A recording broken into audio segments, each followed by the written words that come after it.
வெற்றி கழகத்தின் முதல் தேர்தல் பிரச்சாரம் திருச்சியில் இன்னும் சற்று நேரத்தில் துவங்க இருக்கிறது. இது பற்றின சிறப்பு நேரலையை தொடர்ந்து பார்த்து கொண்டிருக்கிறோம். இது குறித்து அரசியல் விமர்சகர்களும் தாவேக சார்பிலும் நிறைய பேர் நம்ம கிட்ட கலந்துட்டு இருக்காங்க. இப்போ இந்த தருணத்துல நம்முடன் பேசுவதற்காக பத்திரிகையாளர் சுவாமிநாதன் இணைப்பில் இருக்கிறார். வணக்கம் சார். வணக்கம் சார், விஜய்க்கு திருச்சியில உற்சாக வரவேற்பு கொடுக்கப்பட்டிருக்கிறது அவர்களுடைய ரசிகர்களும் தொண்டர்களும். இப்ப என்ன கொஸ்டின் அப்படின்னா, விஜய் வாரத்துல ஒரு நாளை மட்டும்தான் சூஸ் பண்ணியிருக்காரு. அது மட்டும் இல்லாம தொகுதியா சென்றடையாம மாவட்டமா தான் போய் பிரச்சாரத்துல ஈடுபட போறாரு. இது மக்கள் கிட்ட அந்த அளவுக்கு போய் சென்றடையுமா? முதல் முறையா தமிழக அரசியல கால் பதிக்கும் ஒரு நபர் இப்படி தொகுதியா செல்லாம மாவட்டமா போறது எந்த அளவுக்கு மக்கள் மத்தியில தாக்கத்தை ஏற்படுத்தும்? நிச்சயமாக இப்ப நடிகர் விஜய் அவர்களை பொறுத்த வரைக்கும் தமிழக வெற்றி கழகத்தை தொடங்கி ஏற்கனவே 2 மாநாடுகளை ரொம்ப சக்சஸ்ஃபுல்லா ஒரு பெரிய கூட்டத்தோட நடத்தி முடிச்சிருக்காரு. இந்நிலையில தான் இன்று முதல் ஒரு பரப்புரை பிரச்சாரத்தை தொடங்குறாரு. ஆனா இப்ப இங்க ஒரு எதிர்கட்சி வரிசையில் இருக்கிற பொழுது இது போதாது. ஒரு எதிர்கட்சி அரசியல் அப்படின்னு சொல்றது ஒவ்வொரு சட்டமன்ற தொகுதி வாரியா போகணும், மக்களோடு ரொம்ப நேரடியா தொடர்புல இருக்கணும். ஒரு உதாரணத்துக்கு நீங்க எடுத்துக்கிட்டீங்கன்னா, எதிர்கட்சி வரிசையில் இருக்கிற பொழுது இன்றைய முதல்வர் மு.க.ஸ்டாலின் அவர்கள் மேற்கொண்ட ஒரு பயணமா இருந்தாலும் சரி, இன்றைக்கு அதிமுக பொதுச் செயலாளர் எடப்பாடி பழனிசாமி அவர்கள் மேற்கொள்கிற பயணமா இருந்தாலும் சரி, இதுல எல்லாமே அனைத்து தரப்பினரையும் உள்ளடக்கினதா இருந்துச்சு. நீங்க ஒரு விவசாயிகளோட கலந்துரையாடுவாங்க, ஒரு தொழில்துறை சார்ந்தவர்களோட கலந்துரையாடுவாங்க, மாற்றுத்திறனாளிகளோட கலந்துரையாடுவாங்க.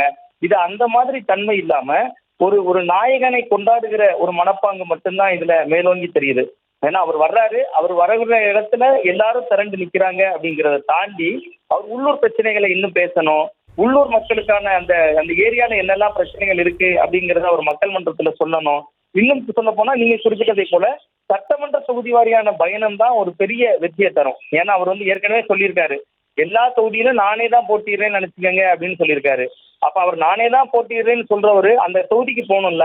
அப்பதானே அவரை அந்த தொகுதிக்கான முகமாவது மக்கள் பார்ப்பாங்க. இங்க ஒரு உதாரணத்திற்கு ஒரு ஒப்புமைக்காக நம்ம எடுத்துக்கிட்டா கூட, எடப்பாடி பழனிசாமி ஒரு நாளைக்கு 3 சட்டமன்ற தொகுதிகள்ல பரப்புரை செய்யறாரு. ஆனா விஜய் அவர்கள் இந்த ஒரே நாள்ல 3 மாவட்டங்கள்ல பரப்புரை செய்யறாரு. இந்த இடைவெளி ஒரு அரசியல் களத்துக்கு பெரிய இடைவெளி. இவ்வளவு இருக்கக்கூடாது. குறைந்தபட்சம் தொகுதி வாரியாக பயணம் வடிவமைக்கப்படணும். அப்பதான் அது மக்கள் மத்தியில அது ஒரு பெரிய தாக்கத்தை ஏற்படுத்தும். நடிகர் விஜயை பொறுத்தவரை என்ன நினைக்கிறாரு நான் நினைக்கிறேன்னா, தொகுதி வாரியா போனா தனக்கான மாஸ் குறைஞ்சிரும். மக்கள் தன்னை ஒரு நாயக பிம்பத்துல பாக்குறாங்க. அதை ஏன் நம்ம போய் உடைக்கணும்? சட்டமன்ற தொகுதி வாரியாக போகிற பொழுது அந்த பிம்பம் உடைஞ்சிரும் அப்படின்னு அவர் நினைக்கிறாரோ அப்படின்னு நினைக்க தோன்றுகிறது. சார், சட்டமன்ற வாரியா தான் மக்கள் கிட்ட பிரச்சாரம் செஞ்சா மக்கள் கிட்ட அந்த கருத்துக்கள் சென்றடையும் அப்படின்னு நீங்க சொல்றீங்க.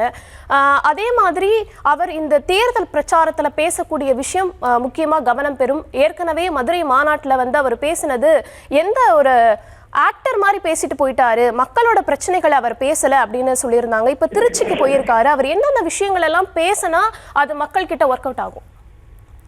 நீங்க அதாவது மெயினா என்னன்னா, அந்த ஊரோட உள்ளூர் பிரச்சனைகள். இப்ப திருச்சியில என்னெல்லாம் பிரச்சனைகள் இருக்கு, டாப் 5 பிரச்சனைகளை பட்டியலிடணும்.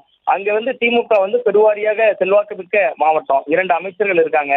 கே.என். நேரு அவர்களா இருக்கலாம், அன்பில் மகேஷா இருக்கலாம்.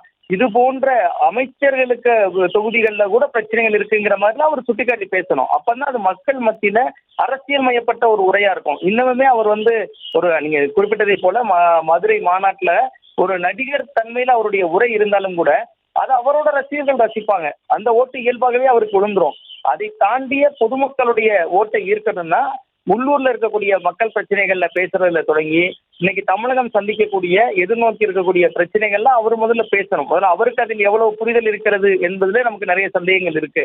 பட் அதை நோக்கி விஜய் பேசினால் மட்டும்தான் இந்த பரப்புரை பயணம் ஒரு கவனம் குவிக்கக்கூடிய பயணமா இருக்கும். இல்லைன்னா அது நீங்க சொல்றது போல வாரத்துக்கு ஒரு நாள் மட்டுமே வர்றதே முதல்ல ஒரு ஆரோக்கியமான போக்கு இல்லை.